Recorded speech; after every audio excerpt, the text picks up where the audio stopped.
Red Button means we're live, a casual take with your boy Stephen Pepper, here to give a take off my chest. Okay, we got two huge developments in the Lane Kiffin saga from last night. Let's start with the first one. This is from the Ole Miss athletic director Keith Carter himself, that Lane Kiffin's future is expected to be announced the day after the Egg Bowl. That's next week's game against Mississippi State. Timing a little weird. They could go to the college football playoff. I don't like my coach saying, hey, I'm going to another job when you could win a championship. That's fine, whatever. Next development is from Ross Dellinger of Yahoo Sports. LSU is finalizing an offer of roughly $90 million for Lane Kiffin.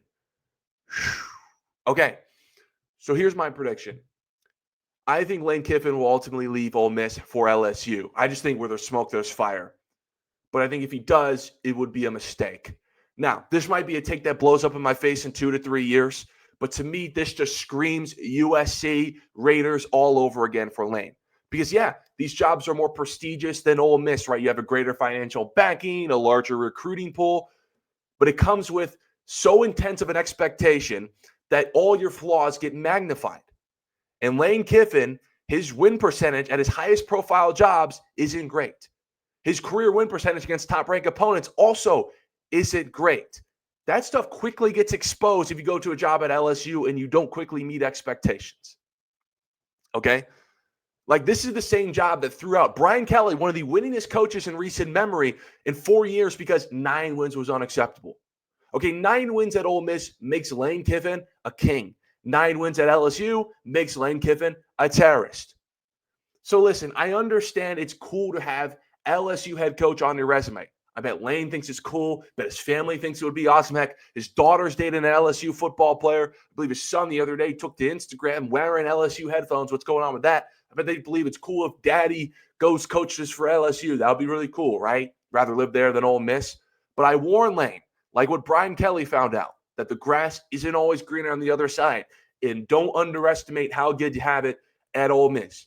Now, I bet there's probably a lot of Southern fans watching this saying, dude, you don't understand. Brian Kelly didn't get the South. I get it, right? Lane Kiffin definitely understands a Southern fan base like an LSU being at Tennessee, Alabama, now Ole Miss than Brian Kelly, a more Northern head coach, did. But I also understand that Brian Kelly won 85% of his games at Cincinnati. I also understand that Brian Kelly won 73% of his games at Notre Dame, took that team to a national championship game and a couple college football playoff appearances. And as disastrous as his LSU tenure was, I said he should have been fired before he actually got fired. He went 3-0 in bowl games. Has Lane Kiffin ever been to a college football playoff? What's Lane Kiffin's record in bowl games? Lane Kiffin, in fact, versus top 25 opponents in his career, 13-25. That's almost twice as many losses as wins. That's the same win percentage that got Brian Kelly canned. Remember, Brian Kelly lost twice as many top 25 games than he won. And that was seen as a disappointment and got him fired. So all I'm saying is Lane Kiffin to not just take this job. Yes, it's a more prestigious job, but it's 2025. He might be better off at Ole Miss, winning 9 to 10 games, competing for an SEC title or going to a college football playoff might be better for him than doing it at LSU because the expectations are just different. It's a different beast. It's a different pressure cooker, right? He's king. He's king at Ole Miss. He's king down there. Without him, Ole Miss football isn't nothing. But LSU, you got to answer the governor is asking. The governor wants Trump to pick the next head coach. You got a more passionate fan base. It could get bad, right? Just go do the Kurt Cignetti route. Kurt Cignetti went to Indiana from JMU, and Indiana was maybe the biggest joke of a football program out of Division I. Took it in the CFP year 1. Okay, and then year 2, they look like a horse, a freaking contender. You don't hear him saying, oh, I'm going to go to Penn State, Florida, LSU. He's like, no, I'm staying here. I think Lane Kiffin should do the same with Ole Miss.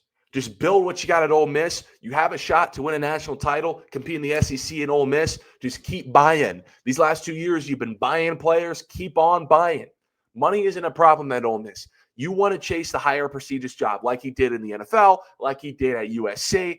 And I'm just warning them that the grass isn't always greener on the other side. I think Lane Kiffin's a good coach, but this is something that I wouldn't touch because it just seems like if he does what he does at Ole Miss, which is like 8, 9, 10 wins a year, That makes him a king down there in Oxford. But in LSU and Baton Rouge, that makes you a wanted man. It made Brian Kelly a wanted man. I got him out in 4 years, despite how big his contract was. They can do the same thing to Lane Kiffin if he doesn't, if he doesn't meet expectations. That's all I'm saying. But let me know what you guys think. First of all, do you think that Lane Kiffin is going to jump from Ole Miss to LSU? And if he does, is it a mistake? But follow me on Twitter at StephenPepper38. Until next time, see ya.